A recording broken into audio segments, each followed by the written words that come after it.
Ya, mungkin kita langsung mulai aja. Assalamualaikum warahmatullahi wabarakatuh.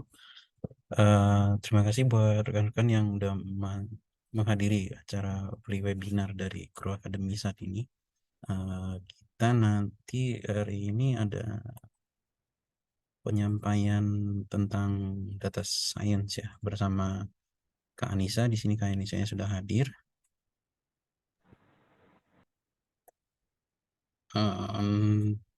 Dan mungkin kita agak sedikit perkenalan dulu dari apa namanya Grow Academy sendiri ya. Grow Academy sendiri ini kita adalah sebuah lembaga pelatihan ya dari Cairo sendiri, yaitu kita sebenarnya perusahaan headhunter, cuman kita ada untuk pelatihan juga untuk apa namanya resource yang nantinya bisa akan menjadi resource-nya kita juga nantinya ke depannya yang akan disalurkan ke beberapa perusahaan. Nah, kita suka mengadakan webinar gratis. Saat ini kita ini untuk webinar gratis di bulan November, jadi nanti kita akan ada juga di bulan depannya lagi bersama mentor kami yang lainnya. Ya, saat ini mungkin yang akan membawakan adalah Mbak Anissa. Di sini Kak Anissa akan membawakan materi tentang data scientist in real life ya. Mungkin bisa langsung dimulai aja kali Mbak. Mulai aja kali kayak Kak Anissa. Terima kasih. Oke, baik. Terima kasih ya, Mas. Izin share screen ya, Mas. Oke. Sudah terlihat ya share screen saya ya? Sudah. Sudah ya. Oke, baik. Selamat malam teman-teman semua ya. Selamat malam. Assalamualaikum warahmatullahi wabarakatuh. Terima kasih atas waktunya. Teman-teman sudah hadir di webinar Data Science in Real Life ya di malam hari ini ya, terutama di Jumat malam ya sebelum weekend gitu ya. Jadi makasih sekali teman-teman yang mau menyempatkan waktunya. Mungkin ada teman-teman yang habis pulang kerja atau misalnya teman-teman yang memang sudah mulai liburan nih gitu ya. Nah, jadi saya mengucapkan terima kasih atas kesempatannya ya teman-teman karena sudah join di webinar kali ini. Gitu. Nah, sebelumnya izinkan saya memperkenalkan diri. Nama saya Anissa Wulandari. Saya kali ini saya akan menyampaikan tentang materi webinar tentang data science in real life gitu ya teman-teman. Nah, jadi berikut ini adalah profil saya gitu ya, profil singkat saya sih lebih tepatnya gitu ya. Jadi saya sudah berkecimpung di sebagai data analyst practitioner itu sejak tahun 2019, terutama di startup company gitu ya. Jadi memang banyak bergelut dengan data di startup environment gitu ya. Dan kemudian sekarang saya juga sebagai data science instructor juga di perusahaan konsultan training gitu ya teman-teman. Jadi saya juga bantu teman-teman dari corporate, kemudian juga dari berbagai perusahaan yang memang mereka butuh training tentang data. Seperti itu teman-teman. Nah, ini adalah sekilas profil saya gitu teman-teman. Salam kenal semuanya. Gitu. Semoga kita bisa hari ini bisa banyak belajar tentang data ya teman-teman. Oke, teman-teman. Jadi data itu di mana-mana ya teman-teman ya. Data itu ada di sekitar kita gitu ya. Jadi kali ini kita nggak langsung banyak belajar tentang apa sih namanya data-data yang ribet-ribet gitu ya, yang angka-angka banyak gitu. Tapi sebenarnya kita mulai dari hal-hal yang simple gitu ya. Jadi teman-teman data itu sebenarnya ada di mana-mana loh dan ada di sekitar kita gitu ya. Ya contohnya seperti misalnya kita selalu misalnya setiap hari kita mengecek tagihan, kemudian juga kita selalu cari-cari nih barang-barang murah di aplikasi. Itu adalah termasuk salah satu contoh dari kegunaan data ya dalam kehidupan kita sehari-hari, teman-teman. Nah, sebelum kita bicara ke arah data science gitu ya, teman-teman harus kebayang dulu nih data itu kira-kira seperti apa sih gitu ya. Apakah biasanya di bayangan teman-teman itu data seperti angka-angka atau misalnya seperti apa sih laporan-laporan yang setiap hari saya kerjain ini di kantor gitu.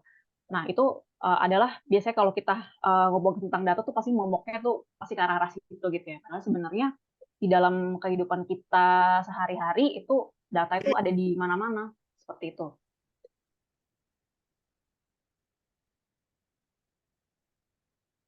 Oke, baik. Nah, ngomongin data nih, pasti teman-teman ada dong yang misalnya setiap hari tuh, misalnya um, ada yang di sini misalnya teman-teman yang suka pakai smartwatch ya gitu. Jadi smartwatch yang memang dirancang dia buat mengetrack ya kesehatan kita, terus kemudian juga kita bisa tahu nih langkah kaki kita setiap hari. Nah itu adalah salah satu contoh data ya di dalam kehidupan kita sehari-hari gitu ya. Jadi teman-teman bisa tahu kita tuh misalnya setiap hari tuh berapa langkah sih gitu ya. Terus udah gitu detak jantung kita tuh berapa gitu ya. Karena smartwatch memang ada yang dirancang yang memang secanggih itu ya gitu ya. Memang dia yang versi yang akurasinya lebih tinggi gitu ya. Lalu biasanya dari smartwatch itu akan terkonek dengan aplikasi yang ada di handphone kita gitu ya. Jadi kita bisa melihat apa performance kita nih. Setiap hari kita tuh rata-ratanya misalnya berapa sih langkah kaki kita seperti itu. Nah, biasanya teman-teman nih yang sering pakai smartwatch pasti tahu lah ya gitu. Saya juga pakai gitu ya. Dan biasanya kita bisa sekalian buat ngecek apa sih namanya kesehatan kita setiap hari ya. Apa sih namanya kita setiap hari itu keaktifan kita tuh berolahraga tuh sampai sejauh mana gitu ya. Akan terlihat di aplikasi. Nah, kemudian berikutnya nih ada juga Netflix nih, teman-teman mungkin ada yang ikut webinar sambil nonton Netflix gitu ya. Dia pasti bisa sambil dengerin, sambil nonton gitu ya. Nah, di Netflix itu kan biasanya teman-teman pasti akan berbeda-beda ya tiap profile gitu ya. Pasti nanti akan ada film-film favorit dari teman-teman. Misalnya teman-teman ada yang suka nonton film horor atau film action gitu. Nantinya juga akan tampil berbeda gitu ya. Nanti ya dia akan muncul recommendation-nya juga nih film-film yang memang jadi favorit kita gitu. Jadi si Netflix ini juga dia ngebaca nih kita tuh sukanya apa sih. Biasanya kita suka ditanyain ya kalau misalnya kita bikin akunnya terus juga ditanyain kita tuh sukanya film apa sih gitu. Nanti dia akan muncul tuh tujuannya ditanya-tanya tuh dia supaya merekomendasikan kita film-film yang memang kita tuh paling suka gitu, paling favorit seperti itu teman-teman. Nah, kemudian juga misalnya teman-teman juga ada yang suka ini order makanan online gitu ya, yang pastinya kayak siapa yang nggak tahu GoFood gitu ya, atau GrabFood ya, atau misalnya ada Shopee Food juga gitu ya, teman-teman mungkin ada yang sambil juga nih, sambil order makanan online. Nah, itu juga adalah salah satu contoh dari penerapan data juga teman-teman. Jadi biasanya kalau teman-teman tuh suka suka order makanan pasti kan dicari tuh yang ada promo, terus juga yang jaraknya dekat dengan lokasi teman-teman gitu ya, mau beli makan di mana atau misalnya lagi di kantor gitu ya, suka apa sih namanya dicari-cari yang di dekat lokasi-lokasi lah gitu ya, di lokasi lokasi kantor kita atau misalnya di dekat rumah kita gitu ya, ada makanan apa yang misalnya paling favorit atau misalnya paling sering dibeli seperti itu.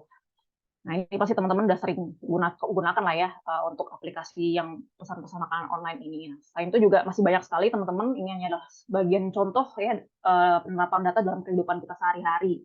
Seperti itu.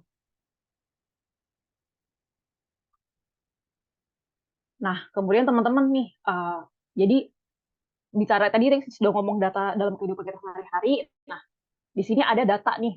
Ini apa yang terjadi di dalam internet selama tahun 2021 ya. Yang mungkin dia masih berlaku juga sampai di tahun 2023 gitu ya.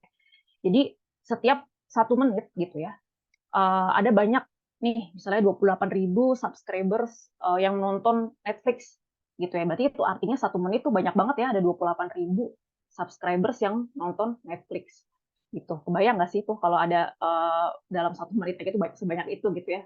Makanya kadang Netflix juga suka ngehang atau error dia ya kadang karena mungkin apa sih namanya ada banyak orang yang menonton di waktu yang sama.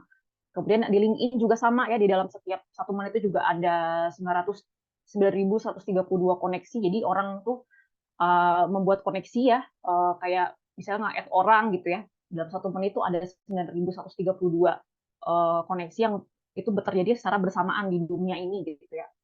Nah, kemudian juga ada banyak sekali ya di sini, ada Facebook juga, ada YouTube juga ya. YouTube 500 jam konten diupload gitu ya. Jadi selama dalam 1 menit gitu itu ada sekitar 500 jam konten yang diupload gitu ya. Jadi mungkin video-video yang memang dia tuh durasinya bermacam-macam, tapi kalau dikali total dia 500 jam dalam 1 menit. Kemudian juga ada Google Ads, Google Play gitu ya, yang 414.764 aplikasi terdownload di dalam 1 menit gitu ya. Kemudian juga ada Instagram juga, teman-teman mungkin ini ya main Instagram, kemudian ada Twitter juga ya, jadi banyak orang-orang yang nge-tweet juga setiap menitnya. Nah, di sini ada banyak sekali ya, juga ada TikTok juga gitu ya. Dia banyak sekali teman-teman. Jadi di dunia yang serba digitalisasi saat ini gitu ya. Jadi data-data tuh semua saling ini ya, saling saling semakin banyak gitu ya. Dan itu juga pasti itu sudah miliaran atau bahkan mungkin triliunan data gitu ya yang ada di dunia ini dari berbagai macam sumber gitu ya. Nah, yang pasti dia akan membutuhkan storage yang lebih besar seperti itu, teman-teman. Nah, kemudian setelah tadi kita sudah banyak ya tahu ya, sudah kayaknya teman-teman sudah kebayang ya data itu seperti apa gitu ya. Nah, jadi setelah teman-teman ngebayangin nih data itu sebanyak itu kah data gitu ya, sehingga kita sampai ada yang namanya ilmu yang namanya data science gitu. Jadi data science itu apa sih gitu. Jadi data science itu adalah gabungan antara berbagai disiplin ilmu nih teman-teman. Jadi ada ilmu bisnis, kemudian ilmu matematika, kemudian ilmu IT juga gitu ya. Nah, jadi data science itu dia merupakan bagian dari berbagai macam disiplin ilmu gitu teman-teman. Jadi biasanya kalau teman-teman yang belajar data science itu biasanya akan mendapatkan tiga irisan ini ya, tiga irisan ini matematika, bisnis dan juga IT gitu ya. Nah jadi teman-teman apa namanya? Jika tips saya sih kalau ingin belajar data science sebaiknya kita belajar fokus gitu ya. Jadi maksudnya kita bisa ambil matematika dan IT bisnis perlunya gitu. Jadi kadang ada orang yang misalnya dia belajar data science tuh harus jago dulu nih matematikanya atau memang harus jago dulu IT-nya gitu atau jago dulu di bisnisnya gitu. Karena sebenarnya mereka itu adalah tiga disiplin ilmu yang dijalankan secara bersamaan gitu. Jadi memang lebih bagus itu jika kita mengkombinasikan antara tiga-tiganya itu kita mengambil yang memang kita butuhkan seperti itu teman-teman. Nah kemudian juga di sini juga kombinasi juga antara software development gitu ya. Karena nanti kita setelah data itu dia sudah dimodelkan gitu, nanti dia juga akan menjadi di deploy di website ataupun di aplikasi supaya dia lebih mudah untuk apa namanya diimplementasikan seperti itu. Kemudian juga ada traditional research juga ya gitu. Jadi ada traditional research itu terkait dengan data analisis juga gitu. Kemudian juga machine learning juga. Nah itu adalah satu model ya gitu, model yang digunakan untuk misalnya membuat model apa namanya pemodelan data gitu ya seperti itu. Jadi metode-metode untuk memprediksi seperti itu teman-teman.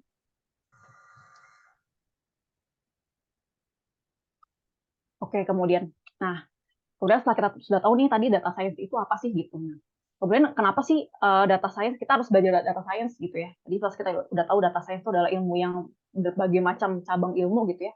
Nah, jadi kenapa kita harus belajar data science gitu ya. Nah, seperti yang kita sudah tadi tahu gitu ya bahwa data itu banyak sekali ya. Teman-teman tuh ada yang udah sampai data sebanyak itu ya, semiliaran itu, maka jika dikumpulkan dia akan menjadikan jadi big data gitu ya. Nanti dia juga akan tersambung dengan cloud, kemudian juga ada IoT juga ya, Internet of Things ya, itu karena bagian dari data juga. Kemudian juga big data dan Internet of Things, oke yang tadi sudah kita sebutkan ya.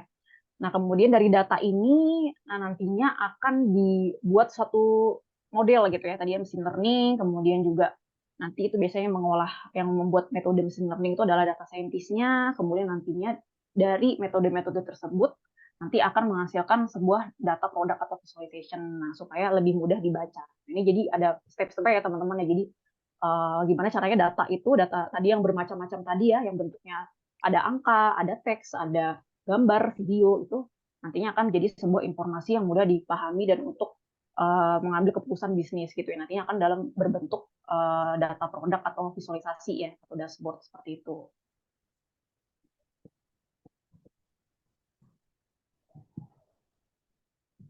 Nah, kemudian kenapa sih kita juga harus belajar data science gitu ya?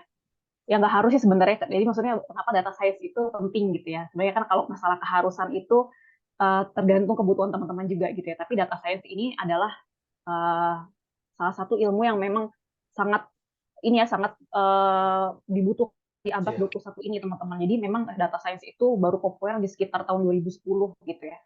Tapi memang baru nge-hype-nya itu sekitar tahun 2018 gitu ya. Profesinya itu sudah mulai banyak seperti itu.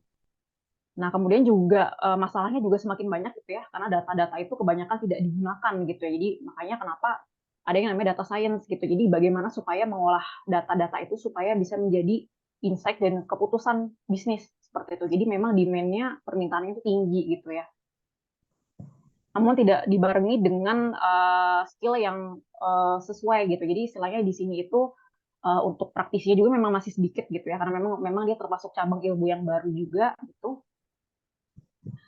Nah, kemudian juga data science ini juga ini ya jenjang karirnya juga bagus gitu ya, memang banyak tinggi gitu ya. Dia bergaji besar, kemudian juga menjanjikan ya karirnya untuk di saat ini karena kita sudah mulai di era digitalisasi gitu ya, di mana data-data tuh semakin banyak gitu ya. Kemudian data science juga mengubah dunia ya teman-teman ya. Mungkin jadi semakin itu semakin kesini tuh semakin semua sudah menggunakan AI ya. Nah jadi AI itu termasuk bagian dari data science juga ya teman-teman. Mungkin teman-teman ada yang suka pakai ChatGPT atau apa gitu ya kan, ChatGPT tuh baru ada tuh baru awal tahun ya gitu. Kayaknya tahun kemarin tuh belum ada dia, tapi dia sangat membantu sekali gitu ya.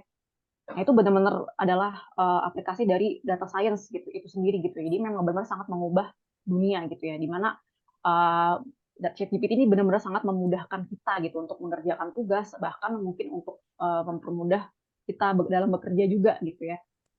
Nah, dibanding dengan menggunakan apa namanya sih Google gitu ya, atau misalnya kita browsing-browsing itu lebih cepat menggunakan ChatGPT. Jadi data science ini adalah masa depan ya gitu. Jadi nanti mungkin akan banyak ada inovasi-inovasi yang memang nantinya akan melibatkan data science seperti itu teman-teman.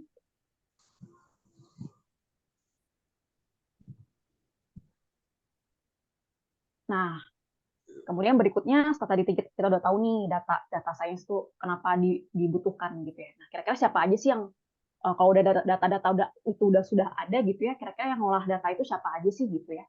Mungkin teman-teman ada yang sering lihat denger ya gitu ya, ada data scientist, data engineer, data analis gitu, yang bahkan mungkin itu mirip-mirip gitu ya. Kayak apa sih namanya? Bingung gitu ya bedainnya. Ada yang tahu bedanya mungkin teman-teman. Atau misalnya dia tuh serupa tapi tidak sama gitu ya. Jadi ada banyak pekerjaan yang memang dia titelnya apa gitu, tapi dia ternyata misalnya data engineer gitu ya, atau data analis kayak gitu, dengan judul, dengan titel yang mungkin berbeda atau job desk yang berbeda seperti itu. Nah, jadi di sini kita mau tahu nih bedanya apa.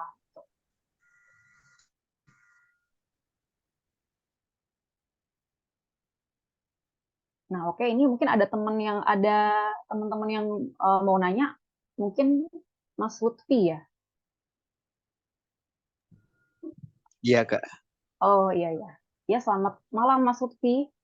Selamat malam, Kak. Ya, selamat malam. Ada yang ingin ditanyakan Mas Lutfi terkait materi kita hari ini yang sudah disampaikan?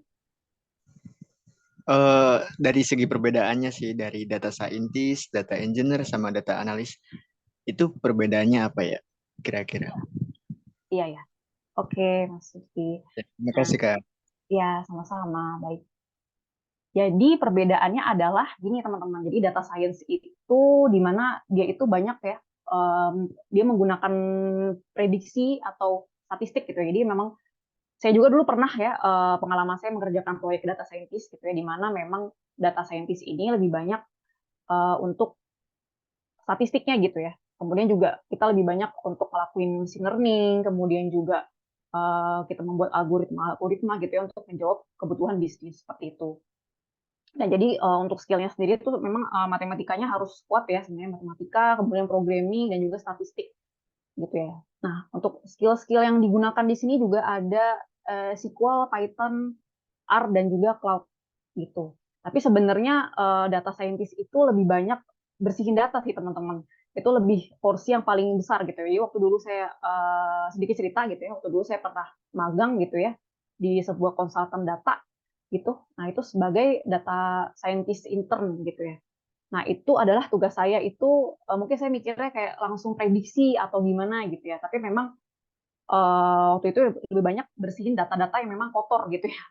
Jadi memang data-data itu kan kebanyakan dia itu belum bersih seperti itu. Jadi kayak masih harus kita olah lagi sebelum kita jadikan metode seperti itu. Maksudnya kita gunakan satu metode gitu. Nah, jadi seperti itu teman-teman. Jadi data scientist itu lebih banyak pekerjaannya memang dia membersihkan data. Setelah data itu bersih, nanti baru bisa dia olah. Nanti kita akan tahu nih untuk step-stepnya sendiri itu gimana, gitu teman-teman. Nah, kemudian di sini juga ada data engineer ya. Data engineer di sini, data engineer itu dia mungkin mirip-mirip dengan IT gitu ya. Jadi dia tuh mendevelop sistemnya gitu ya. Jadi mengkolek datanya, kemudian menyimpan datanya, menganalisa data yang besar dalam skala besar gitu ya. Jadi tadi setelah teman-teman tahu ya big data itu kan sebesar itu ya, semiliaran data gitu ya. Nah itu pasti kan ada nih orang yang bikin sistemnya, bagaimana cara dia mengumpulkan semua data-datanya ya, si data-data video tadi, tulisan, kemudian angka-angka sebanyak itu nih mau naruhnya di mana nih gitu kan. Karena kan kalau nggak disimpan kan nanti kan jadi nggak ke record gitu ya. Jadi kan memang butuh misalnya satu sistem gitu ya, sistem atau storage. Nah itu biasanya yang ngurus si data engineer gitu. Nah biasanya apa saja yang biasanya tools yang digunakan data engineer. Nah itu banyak sekali teman-teman. Kalau data engineer itu biasanya toolsnya dia mereka tuh pakai cloud ya. Kemudian juga ada yang pakai Spark, ada yang pakai Apache, kemudian ada yang pakai apa namanya macam-macam gitu ya. Jadi istilahnya tuh mereka menggunakan extract transform load ya atau ETL gitu. Jadi untuk memproses data tersebut gitu ya.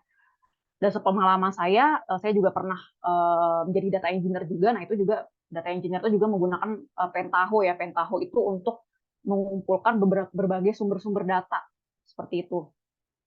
Nah kemudian juga untuk si data engineer ini skillsnya tuh lebih banyak di programming ya teman-teman, programming seperti Java itu juga dipakai, Python ya biasanya. Kemudian juga ada SQL juga, cloud distributed computing, kemudian juga biasanya lebih banyak di cloud seperti itu. Jadi memang lebih dikuatkan di programmingnya kalau si data engineer ini gitu. Nah kemudian berikutnya yang ketiga nih data analis gitu. Nah data analis ini ngebantu gitu ya untuk mendapatkan informasi gitu ya dari data-data, kemudian juga nanti mendevelop insight-nya dan juga strategi bisnis dari data gitu ya. Nah, ini data analis itu yang paling umum ya teman-teman ya. Biasanya dia tuh bisa berupa business intelligence analis, data analis atau sales data analis, marketing data analis. Biasanya kalau di apa namanya di job loker kan seperti itu ya. Nah, itu biasanya data analis itu seperti itu gitu. Jadi mereka biasanya bikin report, kemudian juga bikin dashboard gitu ya. Nah, skill yang dibutuhkan data analis ini kombinasi nih teman-teman. Jadi kombinasi antara technical skills dan juga soft skills gitu. Jadi di sini ada komunikasinya juga, business knowledge juga harus paham gitu ya. Kemudian juga dari segi teksnya gitu ya seperti SQL, Excel, Tableau. Nah, ini juga dia biasanya yang digunakan tuh itu gitu ya teman-teman. Nah, mungkin dari teman-teman masih ada yang kira-kira mau ditanyakan terkait perbedaannya nih. Misalnya teman-teman ada yang tertarik untuk jadi apa? Data scientist, data engineer, data analis gitu. Mungkin teman-teman boleh ditanyakan gitu.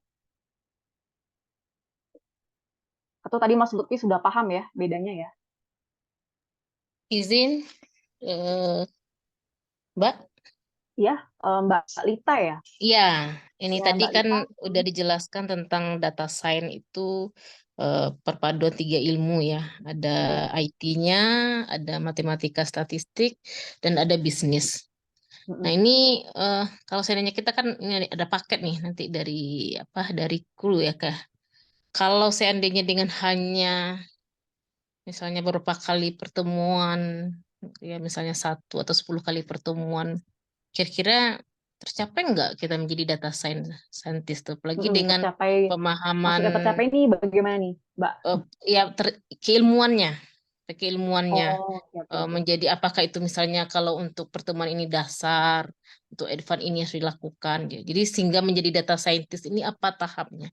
Apakah dengan pelatihan yang diberikan saat ini kalau nggak salah berapa hari ya, itu tercapai nggak target tahap awal atau gimana nih Iya. keilmuannya untuk sampai menjadi data scientist nih? Iya, Mbak. Jadi nanti juga kita akan bahas juga ya terkait ini juga apa sih namanya terkait misalnya tuh step-stepnya gimana sih untuk misalnya jadi data scientist gitu sih, Mbak. Tapi intinya sebenarnya semua pasti kita mulai pelan-pelan gitu ya, Mbak. Jadi memang kita belajar dasar-dasarnya dulu, baru nanti kan kita langsung misalnya mengambil project atau misalnya kita bisa membantu kita untuk misalnya kita coba apply atau misalnya kita membuat semacam project atau mini project gitu ya portofolio yang mungkin nantinya juga akan ada di sesi ini ya, apa sih namanya, pembuatan project gitu ya, Mbak. Nanti mungkin akan saya lebih jelaskan lagi di akhir sesi gitu ya, Mbak ya. Nah untuk matematika, Mm-mm. matematika, kira apa sih yang ilmuwan apa sih dipersiapkan matematika tuh yang dimaksud? Karena ini kan 3 ilmu nih, ada bisnis. Nah, saya kira dengan matematika hanya beberapa kali pertemuan itu, ya begitulah. Kira bisa nggak keilmuannya? Saya masih belum tergambar seni, Mbak. Oke. Iya, Mbak. Jadi matematika itu sebenarnya lebih kalau di data science itu kita matematikanya nggak harus jago-jago banget sih, Mbak ya. Kita paling dasar seperti aljabar, kemudian juga misalnya kita paham konsep-konsep dasar si matematika itu sih gitu. Kemudian statistik gitu ya, karena itu kan bagian dari matematika juga gitu ya.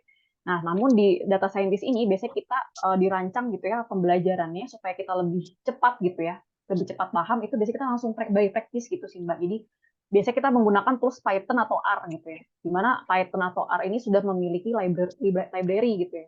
Nah, di library itu sudah kayak apa ya, semacam dia sudah ada rumus matematikanya secara otomatis. Jadi kalau misalnya kita sudah ketikan aja tuh dia sudah, kita nggak usah ngitung-ngitung lagi, dia sudah bisa mainin fungsi sih, misalnya si aljabar atau misalnya fungsi-fungsi tertentu seperti itu.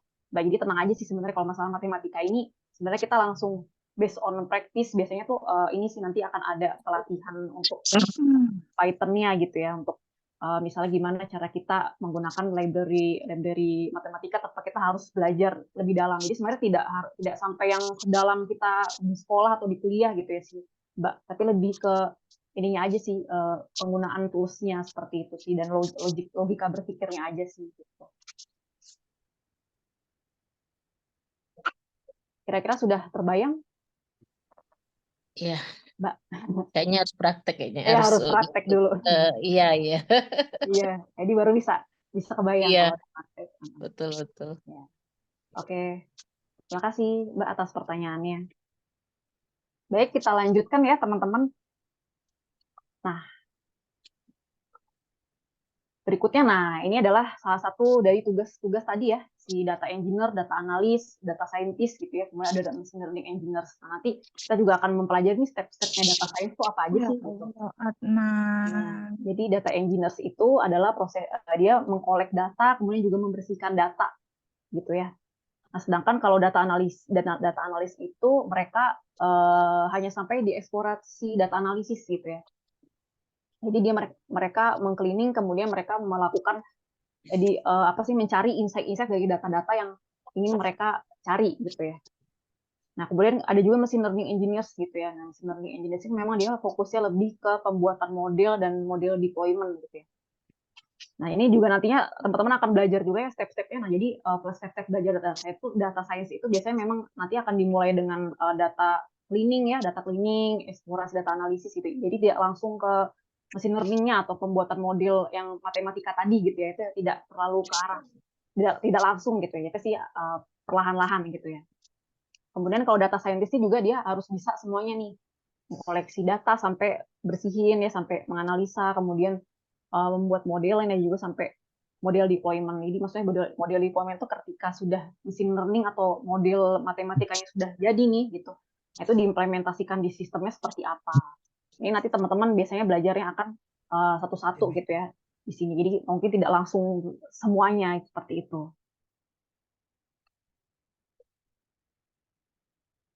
Nah, berikutnya tadi kita sudah tahu ya bedanya data scientist, data analis, data engineer gitu ya. Berikutnya ini kita ada tipe-tipe analisa data gitu ya, teman-teman. Jadi tipe-tipe analisa data itu ada 4 ya. Jadi ada descriptive analytics gitu ya. Di descriptive itu gimana caranya kita bisa mencari apa yang terjadi dari sebuah data gitu ya. Misalnya data kenapa sih penjualan kita menurun gitu, atau misalnya kenapa sih tagihan saya melonjak nih, misalnya kalau misalnya ngelihat data historical di di aplikasinya kayak gitu. Jadi kita mencari tahu nih apa gitu ya, apa yang terjadi gitu. Kemudian diagnostic analytics nih juga mencari tahu nih alasannya kenapa sih penjualan kita menurun gitu ya. Misalnya kalau deskriptif tadi misalnya penjualan kita tuh ternyata turun nih dari misalnya yang bulan lalu itu 5.000 kemudian sekarang turunnya jadi 1.000 nih. Kok turunnya drastis banget ya gitu ya. Nah, di sini diagnostik itu gunanya untuk mencari tahu nih kenapa kok bisa turunnya sampai sedrastis itu gitu. Jadi itu gunanya diagnostik analisis, mencari si kenapanya sih apa yang terjadi tadi gitu ya. Nah, kemudian untuk versi yang lebih advance lagi, nah itu ada predictive analytics dan prescriptive analytics ya. Nah, jadi ini kalau prediktif itu kita bisa memprediksi data gitu. Jadi misalnya kira-kira ke depannya itu bakal seperti apa, penjualan kita naik atau turun gitu ya. Nah, itu kita menggunakan predictive analytics gitu. Kemudian prescriptive analytics itu juga bagaimana kita bisa membuat itu terjadi gitu ya. Jadi solusinya tuh apa gitu ya dari yang prediksi tadi. Nah, ini kalau udah ngomongin prediktif dan preskriptif ini sudah kita mengarah ke machine learning dan juga AI ya. Jadi contoh gampangnya misalnya teman-teman pakai ChatGPT gitu ya, menulis kata-kata apa gitu ya. Nah, itu dia muncul solusinya gitu ya. Seperti apa gitu ya. Atau misalnya dia sudah bisa menebak kira-kira kita bakal nanya apa lagi sih gitu. Nah, itu adalah contoh dari ini ya, predictive analytics ya, preskriptif juga gitu. Kemudian kalau teman-teman misalnya cari belanja gitu ya, belanja di toko oranye atau toko hijau itu biasanya kan suka ada muncul recommendation system. Nah, itu biasanya masuknya ke tahap predictive analytics atau prescriptive analytics gitu. Jadi memang udah yang versi lebih canggih gitu. Nah, tadi teman-teman biasanya ini semua dilakukan secara bertahap ya teman-teman. Jadi di sini tidak bisa teman-teman langsung loncat tanpa melewati yang pertama dulu gitu. Jadi biasanya teman-teman akan mulai dulu nih dengan descriptive analytics gitu ya. Nantinya kalau teman-teman misalnya belajar gitu ya, nanti akan memulai dengan deskriptif dulu. Setelah deskriptif nanti biasanya diagnostik juga gitu ya. Sudah mulai dilatih cara berpikirnya. Kemudian nanti ketika sudah paham si deskriptif diagnostik ini baru teman-teman nanti akan belajar di prediktif dan preskriptif gitu. Itu biasanya suka ada di terakhir-terakhir gitu ya. Itu biasanya sudah mulai agak lumayan lebih menantang gitu ya teman-teman. Jadi sudah mulai main di machine learning dan juga di pembuatan model-modelnya gitu ya. Seperti itu teman-teman.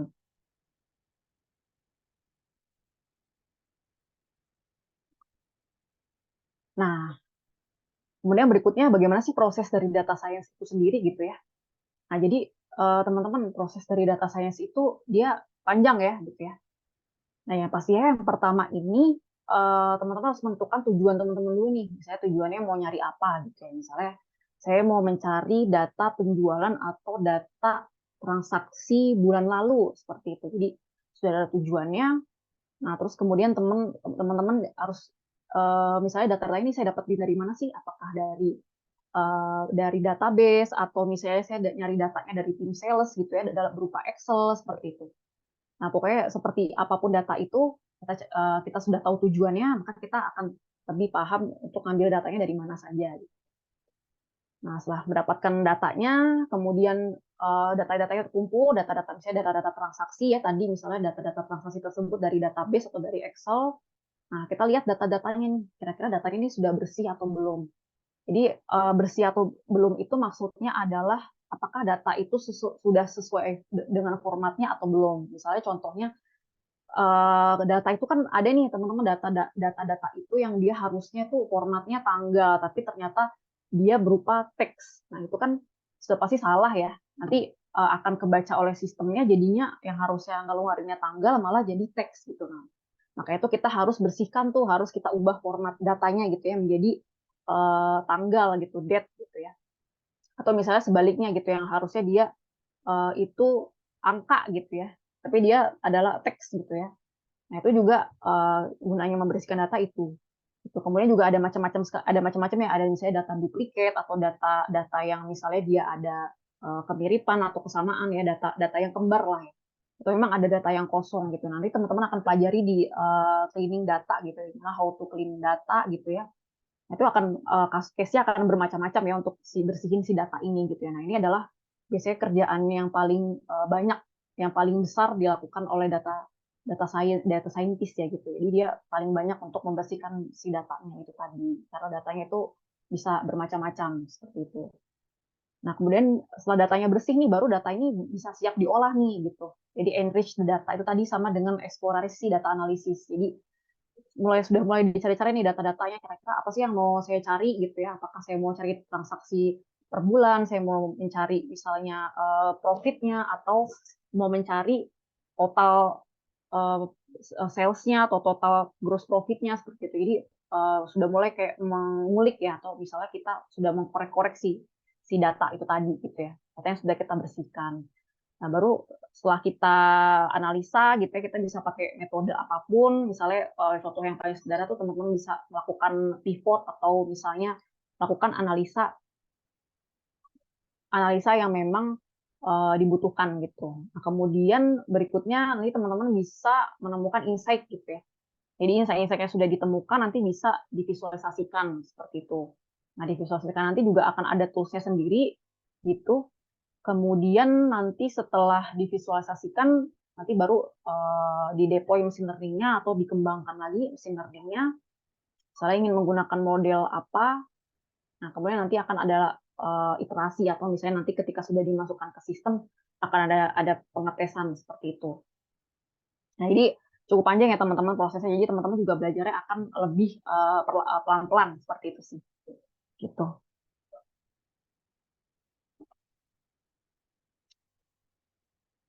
Nah, kemudian berikutnya nih ada contoh kasus apa sih data science dalam kehidupan sehari-hari, teman-teman.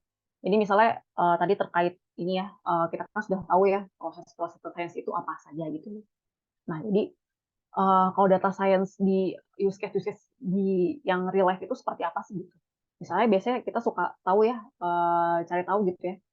Kira-kira apa sih what sells most ice cream? Jadi kira-kira produk es krim apa sih yang memang paling sering dijual gitu, atau memang misalnya produk apa yang memang dia paling sering laku. Nah, itu biasanya tuh penting ya teman-teman. Misalnya kita kalau di apa namanya mengolah data produk gitu ya, terutama misalnya untuk melihat si potensi si produk kita ini bagus atau enggak sih gitu. Nah, itu biasanya kita melihat apa namanya, kira-kira produk apa sih yang memang dia paling laris gitu ya, atau memang paling sering dibeli customer gitu.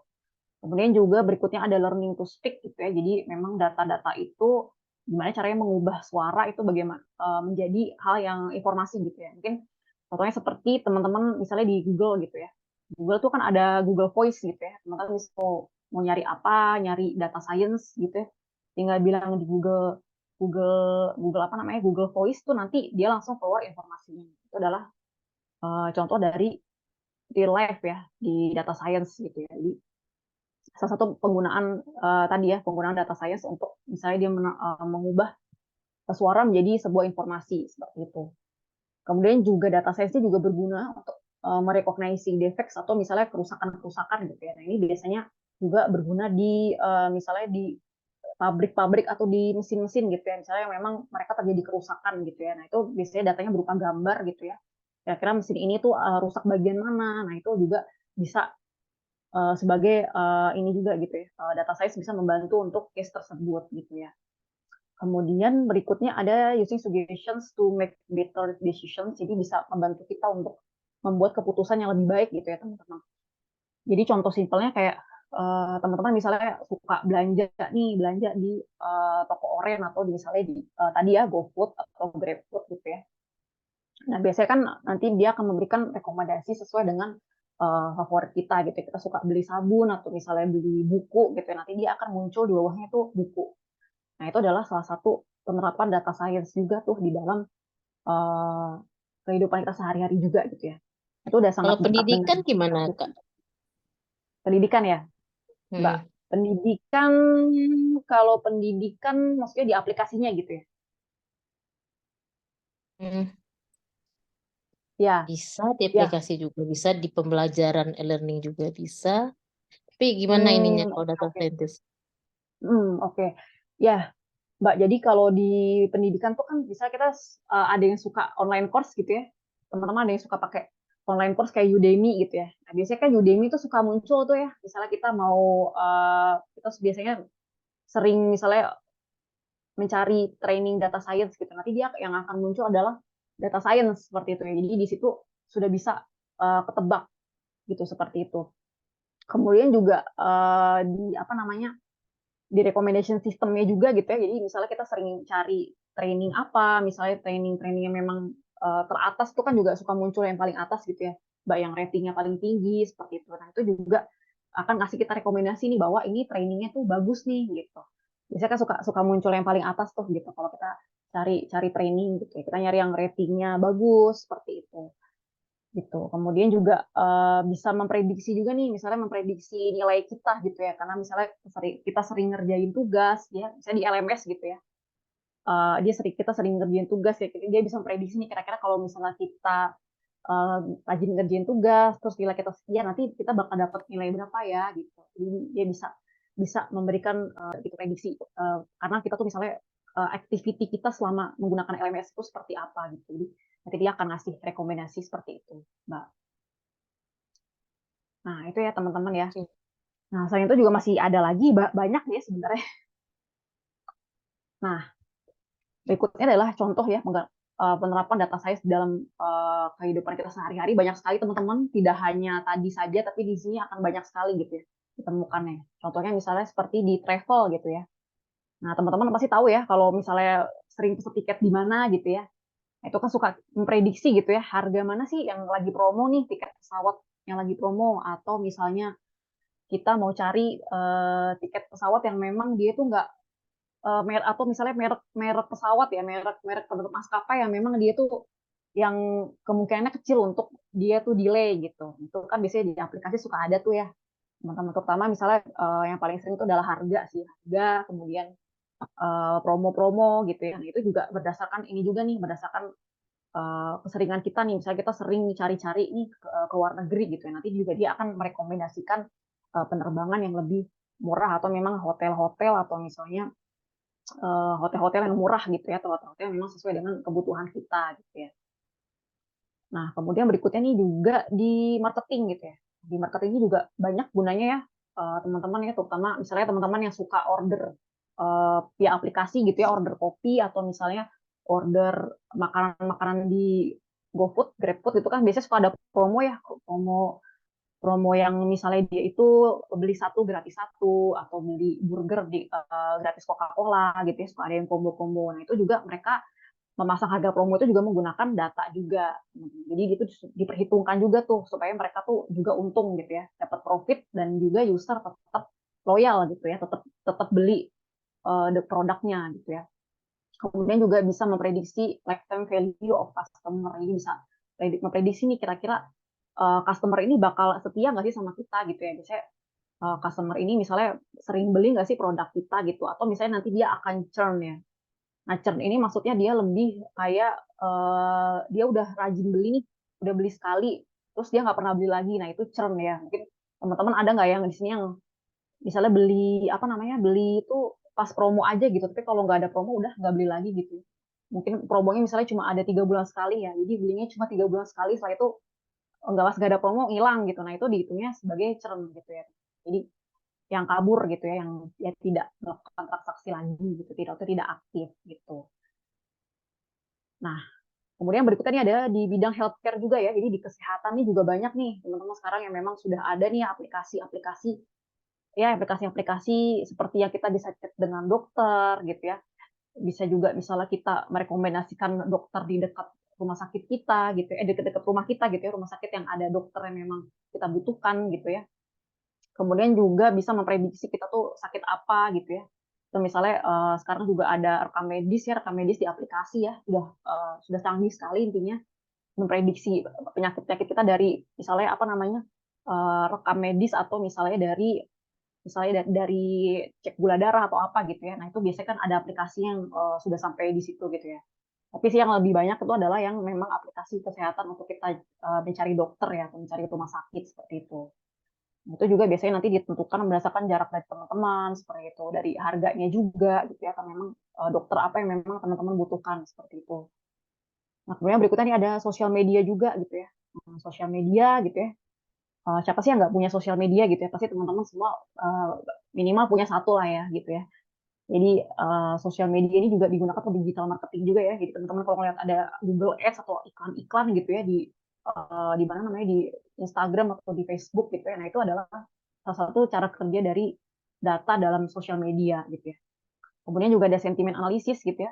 Sentimen analisis ini juga misalnya kita bisa mendeteksi nih komentar-komentar di Twitter, komentar-komentarnya positif atau negatif nih gitu misalnya. Nah, itu kita bisa juga tuh tahu gitu ya.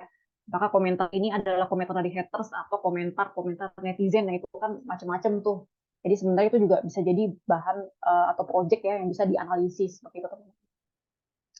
Kemudian berikutnya ada juga dari sales ya, sales sudah pasti gitu ya, karena akan memprediksi penjualan dan lain-lain sebagainya, seperti yang tadi kita sudah kita pelajari gitu ya. Kemudian berikutnya nih juga ada dari automation juga gitu ya. Jadi nantinya di kedepannya juga akan ada mobil yang bisa self driving atau dia bisa menyetir secara otomatis gitu ya. Jadi misalnya nggak ada supirnya bisa setir sendiri, bisa jalan sendiri gitu ya. Nah, jadi dia tinggal mengikuti si maps-nya aja gitu ya. Kemudian juga ada pilotless aircraft ya.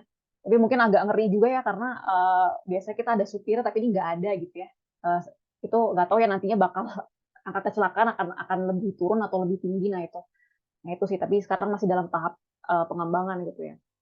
Kemudian berikutnya ada juga dalam kredit dan insurance. Nah ini juga banyak sekali teman-teman data science yang memang dia hubungannya dengan kredit dan insurance gitu ya. Jadi bisa mengklaim prediksi, kemudian juga bisa melakukan credit scoring gitu ya. Jadi misalnya teman-teman ada yang misalnya suka melakukan pinjaman ke bank gitu ya dengan bunga-bunganya kemudian ada credit scoringnya juga gitu ya.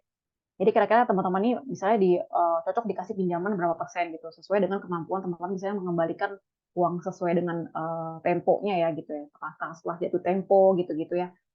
Nah, itu biasanya seperti itu teman-teman. Jadi kayak apa sih namanya memberikan rekomendasi lah gitu ya. Kira-kira yang cocok untuk kreditnya itu yang seperti apa gitu ya. Nah, kemudian juga di asuransi juga sama ya. Kalau pilih asuransi, nah itu juga nanti akan dilihat dari profilnya atau riwayatnya seperti itu. Nanti claims prediction ya bisa memprediksi klaim juga. Gitu. Kira-kira klaimnya tuh nanti bagaimana? Klaim insurance, kemudian juga ada fraud dan fix detection. Nah, biasanya fraud ini juga nantinya mendeteksi juga kesalahan atau misalnya anomali gitu ya di dalam sebuah asuransi atau kredit gitu ya. Misalnya ada transaksi yang memang dia transaksi yang memang anomali atau aneh gitu ya. Nah, itu dia bisa juga memprediksi itu gitu ya.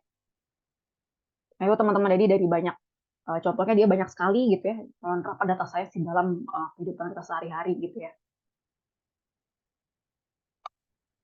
Nah, kemudian berikutnya nih, tools apa aja sih yang sering digunakan oleh data science gitu ya. Nah, jadi tools-toolsnya itu banyak sekali ya teman-teman ya. Jadi karena selalu ada tools-tools yang terbaru gitu di setiap tahunnya gitu ya, yang bahkan tools-toolsnya itu merupakan inovasi yang memang dia itu cepat gitu ya. Sekarang mungkin sudah ada AI-nya gitu toolsnya ya. Tapi ini adalah tools yang memang umum digunakan gitu ya. Memang mungkin dasarnya teman-teman harus pelajari nih gitu ya. Excel dari mulai Excel, kemudian juga ada R juga, ada Python gitu ya. Ada MATLAB, ada Matplotlib, kemudian ada TensorFlow juga. Nah, TensorFlow ini seperti nantinya untuk machine learning ya biasanya. Ada Big ML juga gitu ya. SQL, kemudian ada Spark juga, ada Tableau juga untuk data visualisasinya gitu ya. Nah, nantinya teman-teman juga akan pelajari juga nih gitu. Nah, tapi pasti basicnya ke Excel ya, Excel. Nah, SQL juga nih ya, SQL karena SQL itu teman-teman harus bisa narik data dari database gitu ya. Nah, kemudian kalau Python ini juga nantinya bisa connect ke Excel atau ke database juga bisa seperti itu, teman-teman. Jadi ya, ini adalah contoh yang memang sering kita gunakan gitu ya. Jadi akan sebenarnya banyak sekali tools dan pengembangan tools lainnya gitu itu banyak sekali sebenarnya gitu ya. Nah, oke kemudian berikutnya nih ya untuk teman-teman yang memang pengen nih berkecimpung di dunia data science gitu ya. Nah, caranya selain mempelajari hal-hal yang tadi gitu ya, teman-teman bisa mulai ya belajar data science juga dengan dasar SQL gitu. Jadi teman-teman mulai belajar SQL gitu ya, mulai belajar Excel gitu. Nah, itu adalah yang paling gampang ya gitu ya. Dulu saya waktu pertama kali belajar data science juga sama. Pasti pertamanya Excel dulu, kemudian SQL ya, SQL karena ngambil datanya dari database. Jadi ini yang paling mudah ya teman-teman ya. Kemudian juga teman-teman bisa membuat tutorial gitu ya atau mengajar data science gitu ya.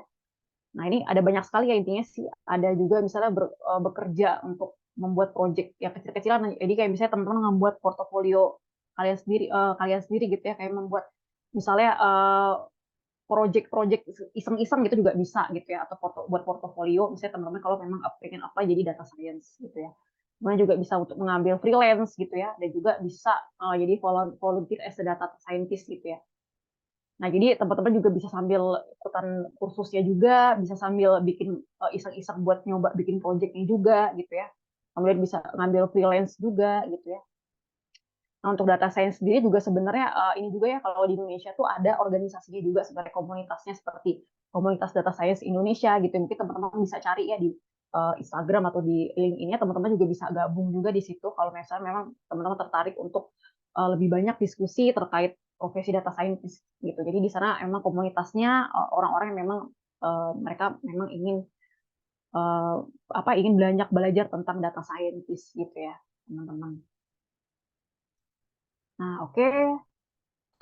Itu saja dari materi kita di webinar malam ini. Mungkin teman-teman kalau ada yang ingin ditanyakan terkait materi ini, silakan ya teman-teman. Boleh atau memang teman-teman mau diskusi. Nah, ini ada Mas Akbar ya. Mas Akbar, Ya, halo Mas Akbar. enggak mau tanya, Iya, silakan Mas Akbar.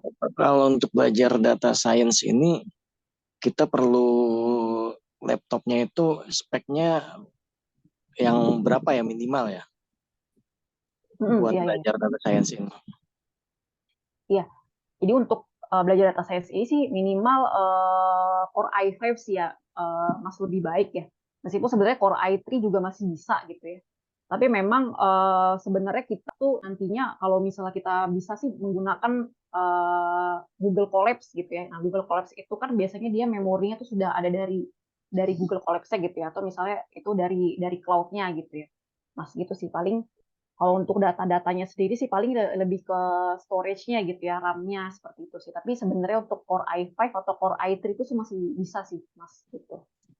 Kalau Ya, punya saya Intel Celeron, cuman RAM-nya baru saya upgrade sih ke 4 GB sama SSD-nya ganti 5212. Kira-kira bisa gak ya dia buat belajar data science nanti? pakai Celeron ya, Mas ya? Iya, masih yang lama sih. Iya. Celeron ya. Masih yang lama. Oke, oke, oke. Iya, paling kalau itu sih kira-kira kalau misalnya buat Excel gitu lemot nggak, Mas? Kalau Excel sih enggak, cuman saya takutnya kan Enggak. ada tools yang lainnya itu. Iya, iya, iya. Ya, baik. Jadi paling sih kalau itu mungkin nanti dicoba aja gitu ya. Mas, paling nanti coba aja pakai apa untuk connect ke database-nya. Mungkin kalau bisa sih kalau kalau kadang tuh kalau dia memorinya kecil itu kalau untuk buka data misalnya sampai jutaan gitu ya, Mas, pakai Excel tuh biasanya dia agak lemot gitu ya. Tapi mungkin nanti bisa dicoba juga kalau bisa kita belajar kan mungkin datanya tidak sampai sebanyak itu ya, Mas ya. Mungkin masih aman lah ya kalau untuk belajar gitu ya. Nanti akan menggunakan tools yang mungkin nanti gimana caranya kita menggunakan tools yang memang nanti speknya bisa sesuai dengan laptopnya Mas Akbar gitu sih, Mas. Paling. Oh, ya maaf Mbak, satu lagi. Ini kan nanti bakal kayak machine learning itu kan dari AI gitu Pak ya.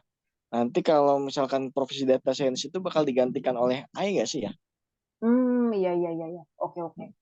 Ya, jadi sebenarnya AI itu sendiri kan yang bikin data science sih, Mas. Jadi eh, justru sih malah enggak sih harusnya ya, karena memang AI itu kan terus berkembang gitu ya. Di mana juga data science juga terus berkembang gitu. Jadi AI itu sebenarnya tidak bisa menggantikan manusia secara utuh ya. Jadi dia hanya membantu saja gitu ya. Jadi sebenarnya tidak usah khawatir kalau masalah itu gitu ya. Justru sebenarnya dengan adanya ChatGPT justru akan mempermudah kita juga untuk lebih mengimprove nih data science gitu. Jadi sebenarnya dia tuh bahkan bisa ngebantu kita juga gitu. Cuma kalau menggantikan sih enggak ya, karena kan memang kita kan manusia bisa berkomunikasi gitu ya.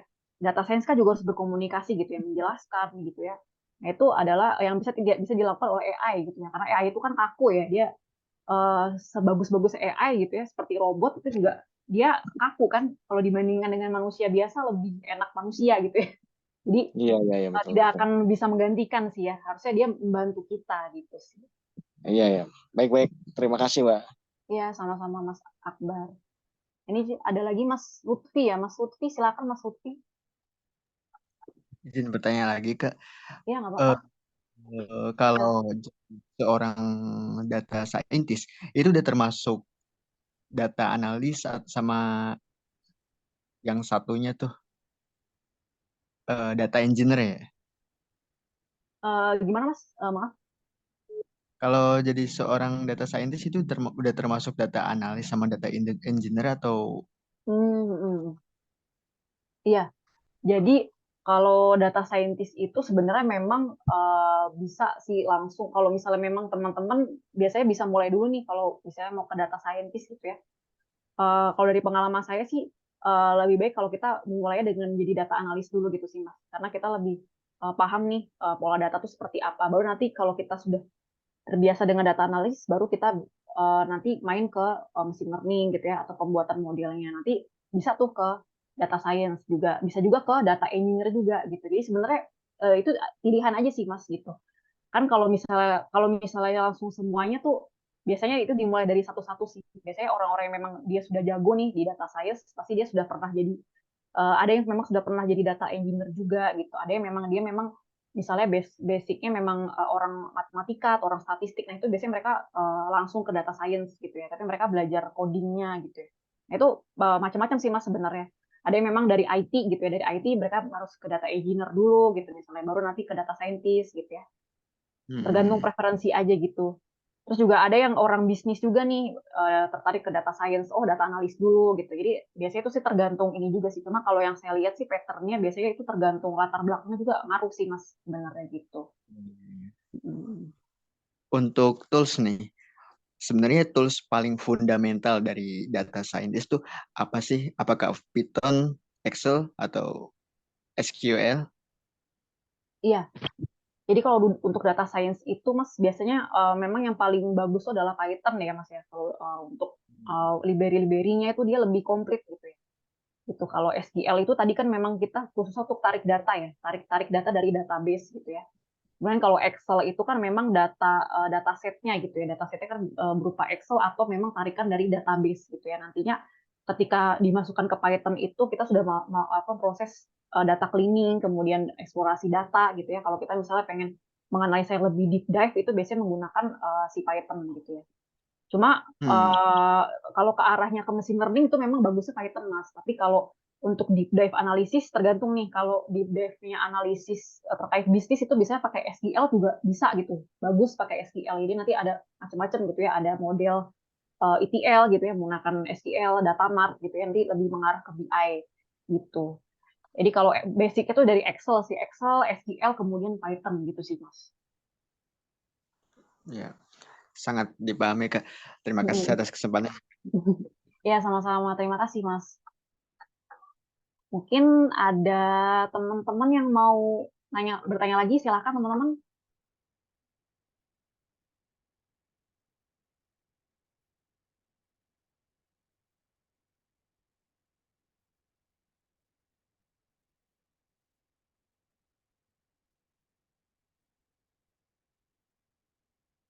Atau ada teman-teman yang mau sharing nih terkait pengalamannya, atau misalnya kenapa sih teman-teman tertarik untuk belajar data tuh, boleh teman-teman.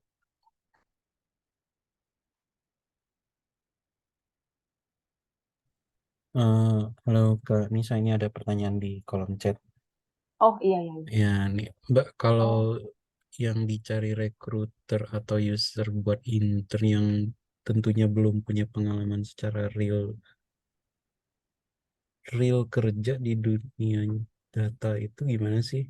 Apakah banyak project atau portofolio dummy yang dibikin, atau portofolio dikit tapi kualitas bagus, atau punya pengalaman kerja sebelumnya yang masih selinear dan dengan bidang perusahaan yang dilamar tapi pemahaman di bidang datanya masih rendah, itu cukupkah atau gimana?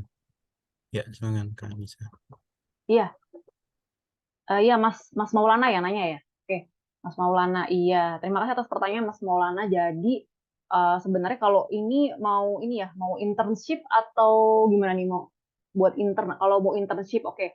Jadi kalau internship itu sebenarnya banyak cara sih, Mas ya. Boleh dari buat foto project sendiri gitu ya.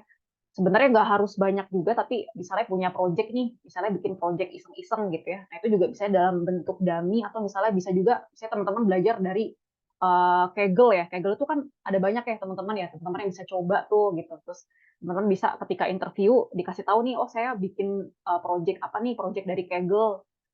Terus saya ngerti nih insight-nya seperti ini, metode yang saya gunakan ini gitu ya. Nah, itu juga bisa teman-teman seperti itu gitu ya. Nah, itu biasanya teman-teman bisa mulai untuk bikin project sendiri gitu ya, atau misalnya iseng-iseng kayak ngembangin metode yang sudah ada juga bisa gitu ya, atau semacam modifikasi itu juga bisa gitu ya. Kalau dari pengalaman saya sih, dulu saya ke data science itu memang kebetulan saya ngambil tugas akhir tuh data juga gitu ya, terkait image processing gitu ya, gimana cara memproses gambar. Kemudian juga waktu itu kebetulan ada lowongan internship juga di data science gitu ya. Nah ini juga lowongan internship data science juga agak dulu tuh juga masih baru nge-hype sih. Saya iseng-iseng aja nyoba sih gitu. Tapi waktu itu memang dikasih soal gitu ya, dikasih soal untuk bisa ngerjain Python seperti itu. Nah, itu biasanya ada juga yang kayak gitu sih modelannya, dikasih tes itu juga ada juga yang memang dia biasanya portofolio tuh juga bisa sih Mas gitu.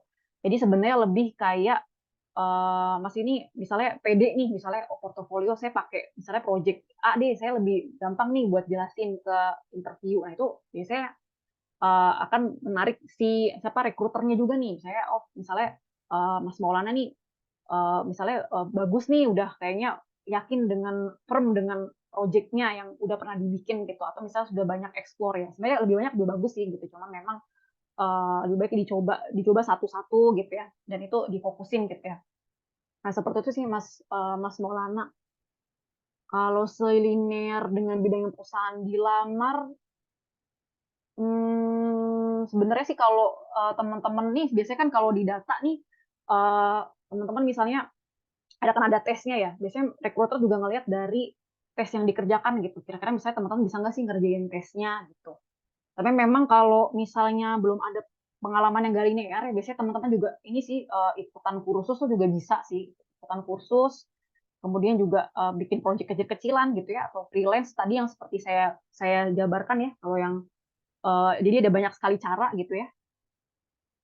Gitu sih teman-teman. Jadi nggak usah takut gitu ya, karena sekarang tuh sudah banyak gitu. Jadi sudah banyak resource-nya juga ketimbang zaman saya dulu ya, sekitar tahun 2019 tuh masih sedikit gitu. Jadi teman-teman bisa mulai buat iseng-iseng nih bikin project di Kaggle atau misalnya di data science competition gitu ya, atau misalnya iseng-iseng buat ngerjain uh, atau misalnya men-challenge kemampuan dari teman-teman. Seperti itu sih teman-teman. Gitu. Nah, kira-kira sudah menjawab Mas Maulana?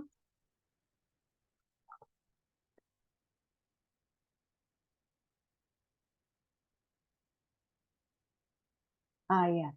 Ya silakan dicoba ya Mas Maulana untuk iseng-iseng buat projectnya di Kaggle coba. Itu banyak sekali yang bisa Mas Maulana coba explore gitu sih. Nah, selain itu juga ada ini juga nih teman-teman, coba DataCamp juga ya. DataCamp itu juga banyak ya. Ininya juga dia case-case-nya juga menarik ya untuk teman-teman belajar juga gitu ya DataCamp. Dulu tuh sekarang masih gratis atau enggak ya, kayaknya ada yang gratis juga gitu, tapi dia case-case-nya tuh dia real case gitu ya, real case perusahaan itu lebih bagus lagi sih gitu teman-teman. Nah oke, teman-teman ada yang mau bertanya lagi mungkin sebelum waktu kita sudah hampir sejam ya ini. Ya, Ya. apakah masih ada yang mau ditanyakan dari teman-teman semua? Mungkin ada yang masih penasaran seperti apa data analis atau data scientist atau data engineer.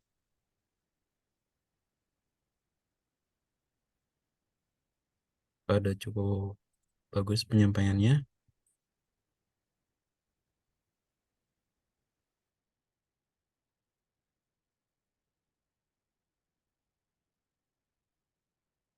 Oke, mau tanya Kak, ini dari Mas Susanto ya. Pengalaman kerja saya di mana saja Kak? Oh iya ya. Iya Mas Susanto, jadi kalau dari pengalaman saya sih, kalau saya sih di startup ya, di startup company gitu ya. Jadi dari mulai F&B industry, kemudian juga pernah di financial industry, di educational juga pernah gitu ya. Dan sekarang juga di konsultan gitu ya, di konsultan training seperti itu gitu ya. Jadi uh, saya juga pernah ini juga apa namanya freelance project juga gitu ya. Jadi tahulah banyak banyak data-data di industri yang berbeda-beda gitu sih, Mas Susanto. Kira-kira sudah menjawab Mas Susanto? Nanti mungkin bisa ini ya, saya nggak mencantumkan ini ya tadi perusahaannya mana aja. Oke. Oke, mungkin ini kita udah memasuki jamnya ya. Ya, Untuk misalkan ada yang pengen join di bootcampnya kita, ada data analis, ada juga data scientist ya untuk saat ini, bisa langsung hubungi nomor admin yang tadi menghubungi mas mbak-mbaknya, dan juga kita masih ada webinar-webinar selanjutnya sih, mungkin nanti di bulan depan atau di minggu-minggu berikutnya juga sih gitu. Ya, terima kasih atas waktunya Mbak Anissa ya. untuk webinar malam ini. Ya, kita cukupkan saja. Assalamualaikum warahmatullahi wabarakatuh. Waalaikumsalam warahmatullahi wabarakatuh. Terima kasih teman-teman semua ya. Terima Saya izin kasih. live.